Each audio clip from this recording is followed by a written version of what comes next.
सबसे पहले चलिए शुरुआत करेंगे हम पंचायत चुनाव को लेकर, क्योंकि पंचायत चुनाव को लेकर एमपी हाईकोर्ट में अहम सुनवाई।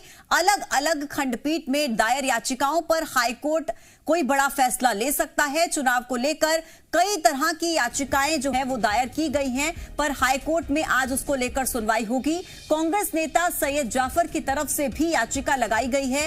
कोर्ट में विवेक तनखा और शशांक शेखर पैरवी करेंगे। तो बड़ा अपडेट इस वक्त का पंचायत चुनाव से जुड़ा आप तक पहुंचा रहे हैं। एक तरफ निर्वाचन आयोग की तरफ से पूरी तैयारियां कर ली गई हैं चुनाव को लेकर, लेकिन दूसरी तरफ ही पंचायत चुनाव को लेकर राजनीतिक सरगर्मियां तेज होती हुई नजर आ रही हैं।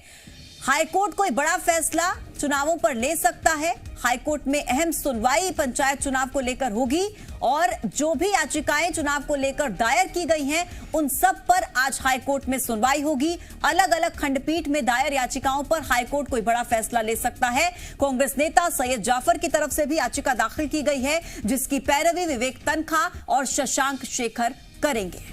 बिल्कुल जी एमपीसीजी पर आज हम आपको आगे ये भी जानकारी देंगे, बताएंगे कि इस याचिका के मुख्य केंद्र बिंदु क्या क्या हैं, किस आधार पर याचिका दायर की गई है, अलग अलग खंडपीठ में दायर याचिकाओं पर हाईकोर्ट क्या फैसला लेगा, इसके लिए भी लंबा इंतजार करना पड़ सकता है। कांग्रेस नेता सैयद जाफर की ओर से याचिका लगाई गई है।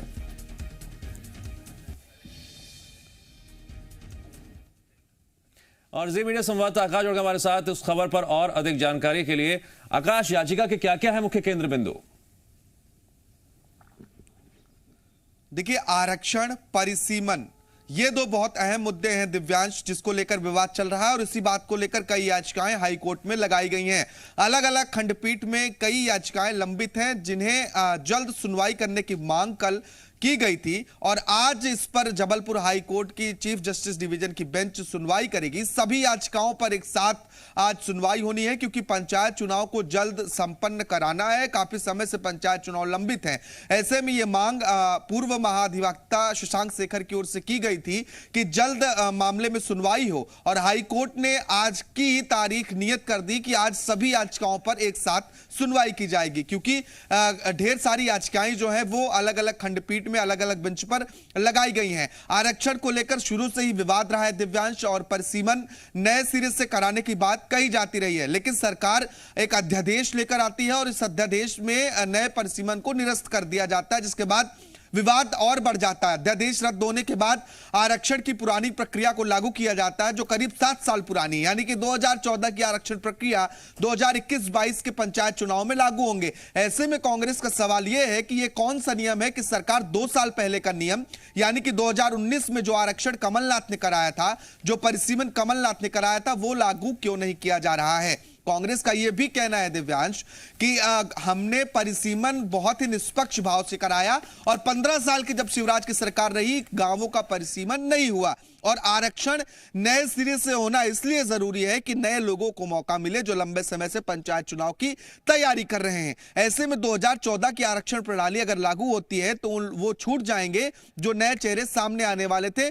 फिर से वही पद उसी वर्ग के लिए आरक्षण हो जाएगा जो 2014 की स्थिति थी। ऐसे में आज का दिन बहुत महत्वपूर्ण है क्योंकि तारीखों का ऐलान हो चुका है, लेकिन कोर्ट में मामला पहुंचा है तो मामला अटक भी सकता है। कई बड़े निर्णय आज हाई कोर्ट में हो सकते हैं। दिव्यांश, आज का दिन पंचायत चुनाव के लिहाज से बहुत महत्वपूर्ण।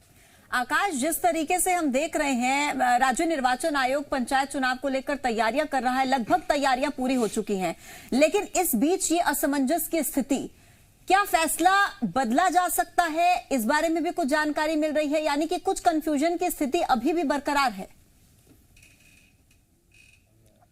प्रेरणा, देखिए, जिस तरह से पंचायत चुनाव की तारीखों का ऐलान हुआ उस दिन भी कोर्ट में सुनवाई हुई थी और कोर्ट के अंदर यह आशंका भी जाहिर की गई थी कि सरकार पंचायत चुनाव की घोषणा करवा सकती है। इसीलिए राज्य निर्वाचन आयोग पर आरोप यह लगे कि सरकार के दबाव में आनन फानन में पंचायत चुनावों की घोषणा की गई और राज्य निर्वाचन आयोग खुद यह बात मानता है कि लोग कोर्ट जाएंगे और कोर्ट जाने के बाद जो कोर्ट का फैसला होगा राज्य निर्वाचन आयोग उस पर काम करेगी, उस फैसले को मानेगी। ये विश्वास है राज्य निर्वाचन आयोग को। लेकिन उनका यह कहना है कि हम पहले से ही देर हो चुके हैं, पहले से ही बहुत ज्यादा लेट हो चुके हैं, इसलिए और देरी पंचायत चुनाव में नहीं कर सकते हैं। और राज्य निर्वाचन आयोग का काम पंचायत चुनाव और जो अन्य चुनाव है वो करवाना है, इसलिए हम पंचायत की तारीखों का ऐलान फिलहाल कर रहे हैं। आगे क्या होगा इसको सोचकर पंचायत की चुनावों की तारीखों का ऐलान नहीं किया जा रहा है। यानी कि यह अंदाजा है कि लोग कोर्ट जा सकते हैं, क्योंकि आरक्षण और परिसीमन दोनों महत्वपूर्ण हैं।